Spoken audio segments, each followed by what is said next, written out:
Welcome to whistle.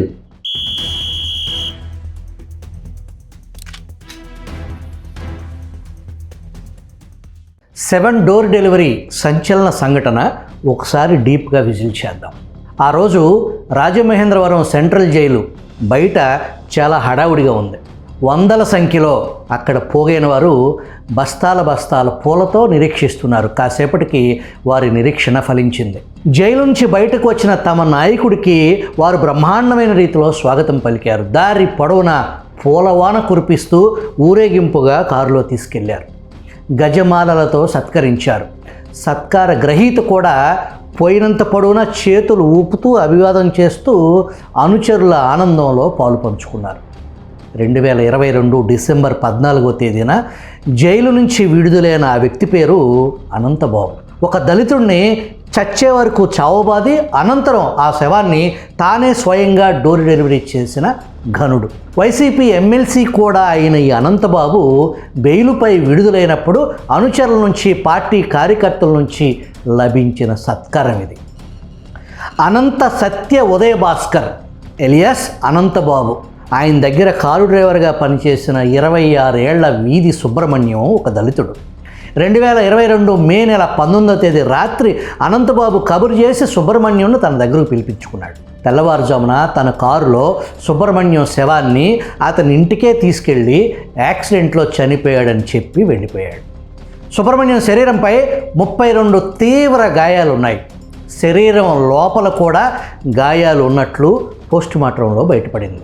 పోలీసులు అనుమానాస్పద మృతిగా case నమోదు చేశారు. సుబ్రహ్మణ్యం మృతి సంచలనం సృష్టించింది. 7 డోర్ డెలివరీ అంటూ సోషల్ మీడియా హోరెత్తిపోయింది. 3 రోజుల వరకు పోలీసులు కనీసం పట్టించుకోలేదు. అనంతబాబు ఎంచక్క పెళ్ళిళ్ళకి పేరెంటాలకి తిరుగుతుంటే అతను పోలీసులు అరెస్ట్ చేయరేంటి అన్న ప్రశ్నకు తప్పు చేయలేదన్న ధైర్యంతో తిరుగుతుండొచ్చు అని నాటి విద్యాశాఖ మంత్రి బొత్స సత్యనారాయణ సమాధానమిచ్చారు. దళిత సంఘాలు, ప్రతిపక్షాలు పెద్ద ఎత్తున ఆందోళనకు దిగటంతో చివరికి పోలీసులు తప్పనిసరి పరిస్థితుల్లో అనంతబాబు నిందితుడిగా హత్య కేసు నమోదు చేశారు. వైసీపీ అధినేత జగన్ రెడ్డికి తూర్పుగోదావరి జిల్లాలో అనంతబాబు చాలా కావలసిన మనిషి. ఆయనపై ఉన్న రౌడీ షీట్ వైసీపీ ప్రభుత్వంలోకి రాగానే ఎత్తేశారు. డీసీసీబీ చైర్మన్ చేశారు. ఆ పదవీ కాలం ముగిసిపోగానే ఎమ్మెల్సీ పదవి కట్టబెట్టారు.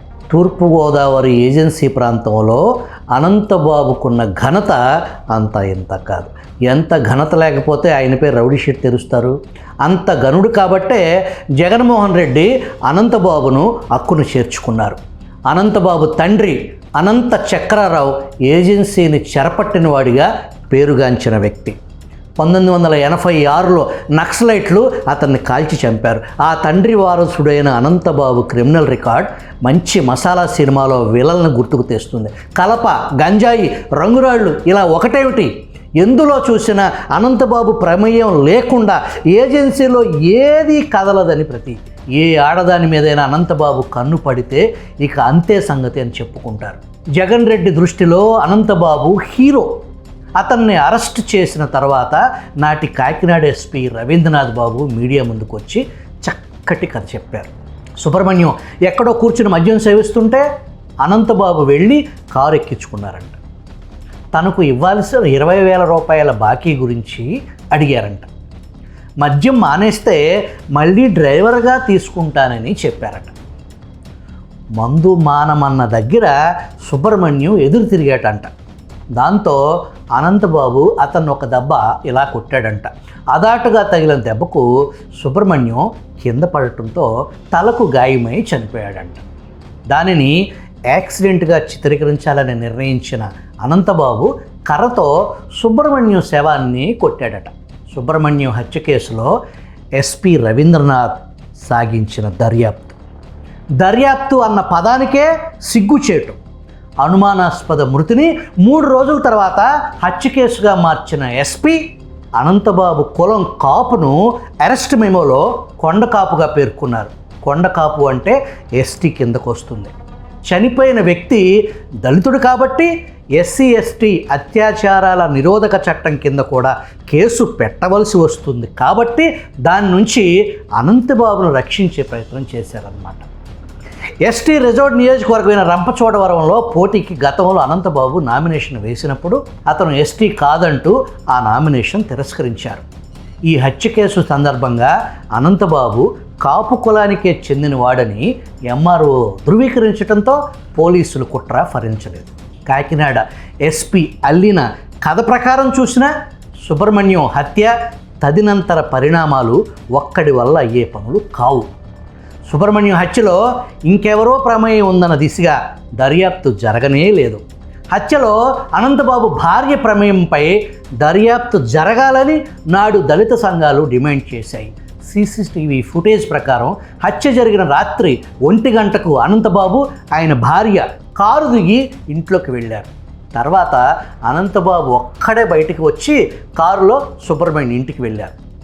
ఈ సాక్ష్యం ప్రకారం భార్యాభర్తలు ఇంటికి వచ్చినప్పుడు కారు డిక్కీలో సుబ్రహ్మణ్యం మృతదేహం ఉందని, అంటే దానికి ముందు అతని భార్య కూడా అనంతబాబు సమక్షంలోనే ఉందని బాధితుల తరపున లాయర్లు వాదించారు.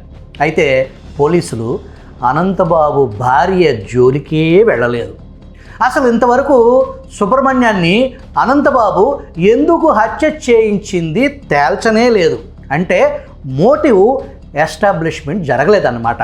మోటివ్ కింద అల్లిన కథను చిన్నపిల్లలు కూడా విశ్వసించరన్న సంగతి వారికి తెలుసు. అయితేనే కోర్టులో కేసు గెలవాలంటే కదా అసలు మోటివ్ కావాల్సింది. సుబ్రహ్మణ్యం హత్య కేసులో మోటివ్ కీలకం. పోలీసు దర్యాప్తు ఆ వైపుగా ఒక్క అడుగు వేయలేదు. అసలు మోటివ్ దాచటం లక్ష్యంగా పోలీసు దర్యాప్తు జరిగింది. అనంతబాబుపై పకడ్బందీగా కేసు నడిపేందుకు కావలసిన టెక్నికల్ ఆధారాలు ఏవి కూడా పోలీసులు సేకరించలేదు. దీనిని బట్టి వారిపై ఎంత ఒత్తిడి ఉందో మనం అర్థం చేసుకోవచ్చు. పోలీసులు 90 రోజుల్లోగా ఛార్జిషీట్ దాఖలు చేయలేదు కాబట్టి డిఫాల్ట్ బెయిల్ ఇవ్వాలని అనంతబాబు కింది కోర్టును తర్వాత హైకోర్టును కోరారు. ప్రాథమిక ఛార్జిషీట్ దాఖలైంది కాబట్టి అనంతబాబు డిఫాల్ట్ బెయిల్కు అర్హుడు కాదన్న బాధితుల తరపున లాయర్ల వాదన ఈ 2 చోట్ల నెగ్గింది. నిందితుడు సుప్రీంకోర్టును ఆశ్రయించాడు. అక్కడ బెయిల్ పిటిషన్ పెండింగ్లో ఉండగా ఇచ్చే మధ్యంతర బెయిల్ మంజూరు చేశారు. ఇలా విడుదలైన అనంతబాబుకు ఎలాంటి స్వాగతం లభించిందో చూశాంగా. డిఫాల్ట్ బెయిల్ సుప్రీంకోర్టులో ఇంకా పెండింగ్లో ఉంది. హైకోర్టు ఇచ్చిన గడువులోగా ఛార్జిషీటు దాఖలు చేయలేకపోయిన పోలీసులు ఆ తర్వాత కూడా అసంపూర్తిగా ఉన్న ఛార్జిషీట్ దాఖలు చేశారు. కోర్టు దానిని తిరస్కరించింది. సుబ్రహ్మణ్యం హత్య కేసులో అనంతబాబు అరెస్ట్ అయిన తర్వాత కూడా వైసీపీ నుంచి అతని బయటికి పంపటానికి వైసీపీ నాయకత్వం మీనమేషాలు లెక్కించింది. చివరికి పార్టీ నుంచి తూతూ మంత్రంగా సస్పెండ్ చేశారు. సస్పెన్షన్పై వైసీపీ విడుదల చేసిన ఏకవాక్య ప్రకటన సుబ్రహ్మణ్యం మరణం అని రాశారు. సుబ్రహ్మణ్యం హత్య అని రాయలేదు. ఈ సస్పెన్షన్ కూడా పేరుకే. బెయిల్పై బయటకు వచ్చిన దగ్గర నుంచి అనంతబాబు వైసీపీ కార్యకలాపాల్లో ఎప్పట్లాగానే పాలు పంచుకుంటున్నారు. His business as usual. ఈ మధ్య రిటైర్డ్ ఐపీఎస్ అధికారి ఏబి వెంకటేశ్వరరావు సుబ్రహ్మణ్యం ఇంటికి వెళ్ళారు. సుబ్రహ్మణ్యం కేసులో తగిన న్యాయ సాయం చేయటానికి ఏబీవీ రావు ముందుకొచ్చారు. బాధిత కుటుంబాన్ని వెంట పెట్టుకుని ప్రస్తుత కాకినాడ ఎస్పీ బిందు మాధవ్ను కలిసి న్యాయం చేయాలని కోరారు. ఈ కేసులో తదుపరి దర్యాప్తుకు అనుమతిస్తూ రాజమండ్రి ఎస్సీ ఎస్టీ ప్రత్యేక న్యాయస్థానం ఈ నెల 22న ఉత్తర్వులు ఇచ్చింది. దీంతో ఈ ఉత్తర్వులను రద్దు చేయాలని కోరుతూ అనంతబాబు హైకోర్టును ఆశ్రయించారు. అనంతబాబు తరపున న్యాయవాది రఘు వాదనలు వినిపిస్తూ ఈ కేసు దర్యాప్తును పూర్తి చేసి 2022 ఆగస్టు 30న ఛార్జ్షీట్ కూడా దాఖలు చేశారని, మృతుడి తల్లి సందేహాలు వ్యక్తం చేయడంతో హైకోర్టు ఆదేశాలకు అనుగుణంగా పోలీసులు లోతైన విచారణ ఇప్పటికే జరిపారని, కాల్ డేటాను విశ్లేషించారని, సీసీటీవీ ఫుటేజ్ని పరిశీలించారని, గన్మెన్ వాంగ్మూలాలను కూడా నమోదు చేశారని వెల్లడించారు. 2023 ఏప్రిల్లో అనుబంధ ఛార్జ్షీట్ దాఖలు చేశారని, కొత్త అంశాలు ఆధారాలు వెలుగులోకి రాకుండా తదుపరి దర్యాప్తుకు ఆదేశించడానికి వీల్లేదని వాదించారు. దర్యాప్తు పేరుతో అమాయకులను నిందితులుగా చేరుస్తారనే ఆందోళన ఉందని అనంతబాబు లాయర్ అభిప్రాయపడ్డారు. ఇప్పటికే విచారించిన సాక్షుల నుంచి మళ్లీ వాంగ్మూలాలు నమోదు చేసే ప్రమాదం ఉందన్నారు. ఇలాంటి వాటికి ఉన్నత న్యాయస్థానం అనుమతిస్తే ప్రభుత్వాలు మారినప్పుడల్లా కేసులను మళ్లీ దర్యాప్తు చేస్తుంటారని తెలిపారు. ఎస్సీ ఎస్టీ కోర్టు ఉత్తర్వులను రద్దు చేయాలని కోరారు. పోలీసుల తరపున advocate general AG Dammalapati Srinivas వాదనలు వినిపించారు. ఎస్సీ ఎస్టీ కోర్టు ఉత్తర్వులను సవాలు చేసే అర్హత అనంతబాబుకు లేదన్నారు. కేసు డైరీని పరిశీలించాక మరికొందరి సాక్షులను విచారించాల్సిన అవసరం ఉందని దర్యాప్తు అధికారి ఒక నిర్ణయానికి వచ్చారు. అనుమతి కోరుతూ ఎస్సీ ఎస్టీ కోర్టులో పిటిషన్ వేశారు. వాస్తవానికి సుప్రీంకోర్టు ఉత్తర్వుల ప్రకారం కేసు తదుపరి దర్యాప్తు కోసం మ్యాజిస్ట్రేట్ అనుమతి తీసుకోవాల్సిన అవసరం లేదు.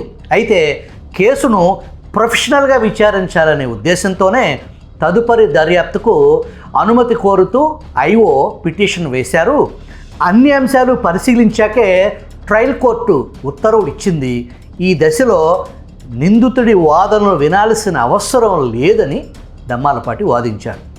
విచారణ సందర్భంగా న్యాయమూర్తి జోక్యం చేసుకుంటూ కేసు దర్యాప్తు అధికారిగా ఏఎస్పీ స్థాయి యువ ఐపీఎస్ అధికారి వ్యవహరిస్తున్నారని, ఆయనకు పదోన్నతి లభిస్తే దర్యాప్తు పురోగతిపై ప్రభావం పడుతుందని, అనుభవజ్ఞుడైన సీనియర్ డిఎస్పీని విచారణ అధికారిగా నియమిస్తే మంచిదని కోర్టు సూచించింది.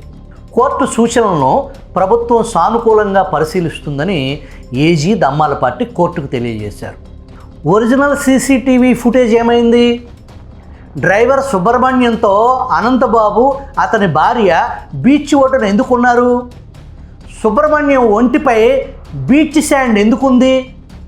సుబ్రహ్మణ్యం ప్రైవేట్ పార్ట్స్ దగ్గర తీవ్ర గాయాలు ఎందుకున్నాయి అని శోధించి అసలు హంతకులను చట్టం ముందుకు తీసుకొస్తే కాకినాడ ఎస్పీ గరికపాటి బిందు మాధవ్ పేరు ఆంధ్రుల చరిత్రలో శాశ్వతంగా మిగిలిపోతుంది.